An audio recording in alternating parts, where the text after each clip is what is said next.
Hey folks, welcome to the Auman Landscape YouTube channel. Like, subscribe, all that stuff. Check out the Kid Contractor Podcast, Auman Landscape Instagram, all those things. Send your stickers of your companies to P.O. Box 203, Carroll, Ohio 43112 to be on the Fuel Cell of Fame. And we'll get you on there. So hello folks, it is, what is it? Early in the week of March, or I'm sorry, May. God, I don't know. Well, I don't know where I'm at. Early May 9th, matter of fact, I'm shooting this. So this is shop update, May 9th. Here we go. Shop is moving along. It's something, as you saw maybe in the last videos, we got our fuel tanks in. So happy about that. Temporary restroom, of course. Right here, what I'm playing with is my layout for the shop gates, the shop openings, how we get into and out of our yard area. Obviously, the front offices is going to be closed off, but that fence is going to run across to where you see the pallets right there and in like that. We've been playing around with how we're exactly going to do the gate openings, and so I think if I can get a 30-foot gate across there, big sliding 30-footer, I really want this to feel open to the world. I really like that when that gate's open that much. So my pallet down there and that cone, that's a 24-foot opening. If I can get a 30-foot in there, which is almost, well, an additional 6 feet, obviously, I think that gives us just enough room that when we pull in, if we want to pull in and snake this way and then back in the building, or if we're in these bays, we can pull out and still swing with a trailer on and get out. So that's kind of my big thing there. Dump trucks coming back with loads of like this number 9 stone to our bins in the back, which we're getting ready to make room for since we got rid of that big pile of soil, which is wonderful. The only bear about this property, and it's the one big shortcoming of the whole place, is we don't have, just frankly, don't have enough room for semis to get in here. It's just not a reality without paving in another acre. So what we're gonna end up doing is widening the driveway approach there, probably about 45 feet, give or take, wide. And that way trucks can come in and do a blind offhand passenger side back in turn, if that makes any sense. All a bunch of jargon I just made up. That will allow them to back into here as easily as possible and unload pallets, material, whatever, and widen the driveway probably another 5 feet at least. So I think that's the route we're gonna go. But again, the opening being there to there, and I wanted to make sure that we got, and we're also gonna do a man gate there. So I really hate having to do this, but we don't have a choice. This is what we got to do. So we'll have a 4-foot man gate here that'll run across and connect into there. We're going to bury our big stormwater tank probably somewhere in here, and then these downspouts will go into this and into my stormwater tank, and then we'll have room and water to wash trucks and stuff here, which will be super cool. That'll just be the greatest thing ever. Really excited about that. That being said, we got a ton of number 9 bedding here. And this is a beautiful number 9 bedding material. You want to find that through a quarry that processes this. Again, no fines in this material, so it doesn't really compact. It just is static once it is, once it is consolidated, let's say. So we use this to bed so much stuff. Pipe on 57, it chokes down into larger stone really nice. You can see how it chokes down in there so awesome, and just makes it so stable. It's such a wonderful bedding material. We also use it, and again, no fines in this. This isn't screening. It's not the same thing. But we'll put it in 57, and then that just chokes and locks in there, and it's great shape for that. So we love that 57 and 9 combo. We have other videos back on the channel here to talk about that kind of stuff. Britt put this doorknob on, and it's locked. Darn it. Let's see here. Let's go out back real quick. We'll just do a quick shop tour here.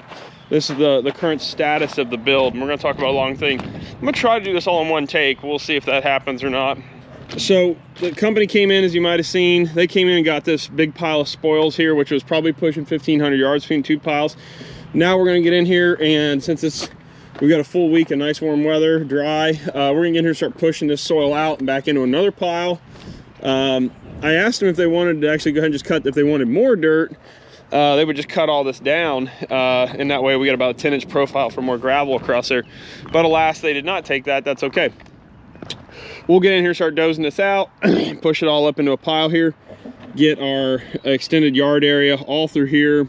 It's going to be super cool. So I'll stockpile this up again, and we'll keep moving our stockpiles further and further back until we get to a point where we can actually have bins So that's going to be super exciting. By the time you see this trip, I'll be back from Holland, Michigan. We're doing a mom trip. Britt wants to go up and see the Tulip Festival up in Holland, Michigan.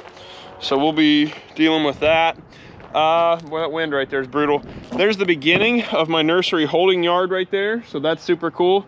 We're gonna get that watered with water we capture on site here. I'm gonna show you our fence contractor. He's building gates at the moment. So I'm going to show you that. Our well is approved to be right there next to that buckeye tree.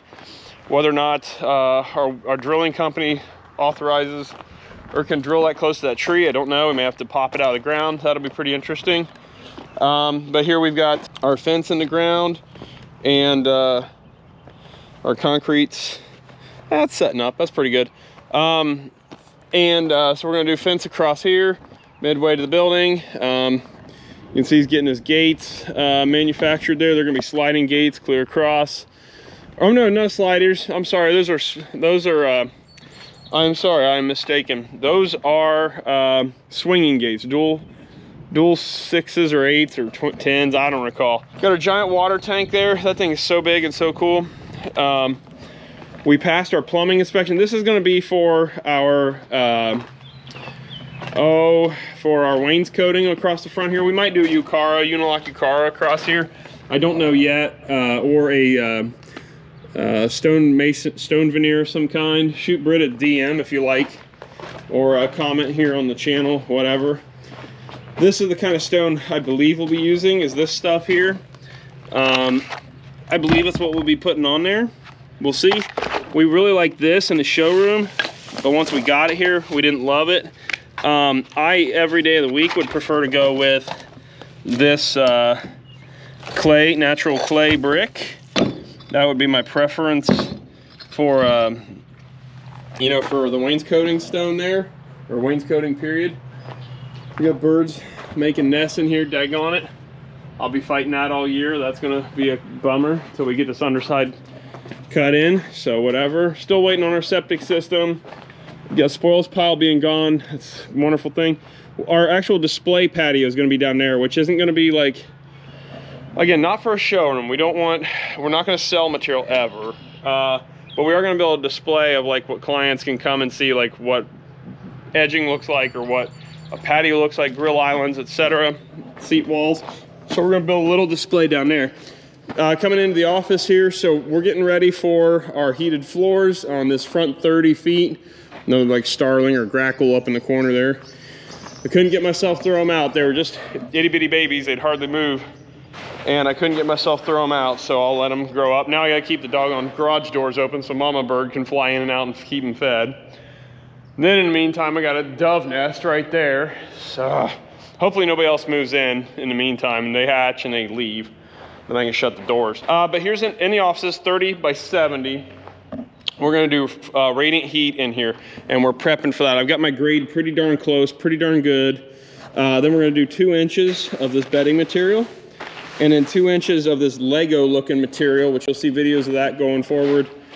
Lego looking material that the coil pipe or whatever it is, you know, gets stapled down onto.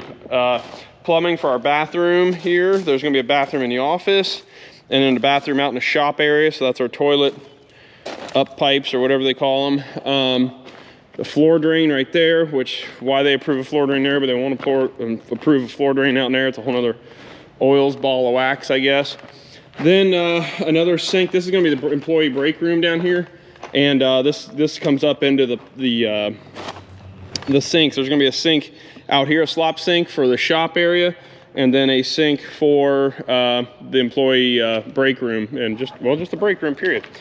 Then this is out into the big general shop area, which is going to be 45 by 70, and then the Hardscape Academy training area back there, which will be another 45 by 70, where we're going to build and do actual install classes with live actual guests. So that's going to be really cool. Isn't that cool how the Bobcat's so little in here? Isn't that great? It's just T595, but you know, it's still awesome. And then we got some supply in back, which is so cool to have.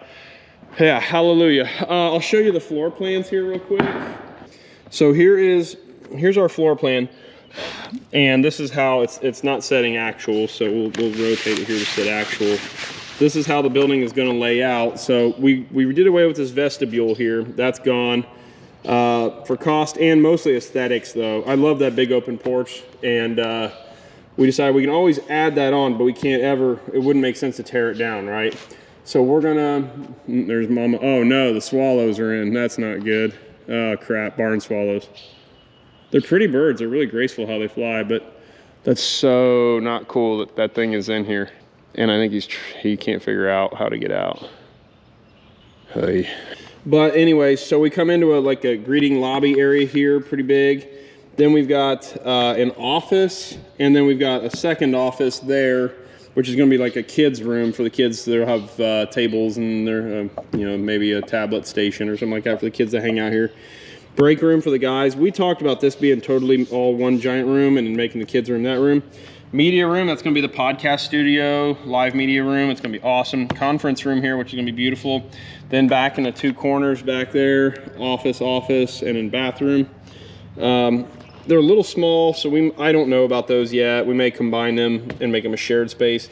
There's Brittany and I's office there. Mine's in the back corner with the giant window, you know. Finally made it in corporate life, got the corner office.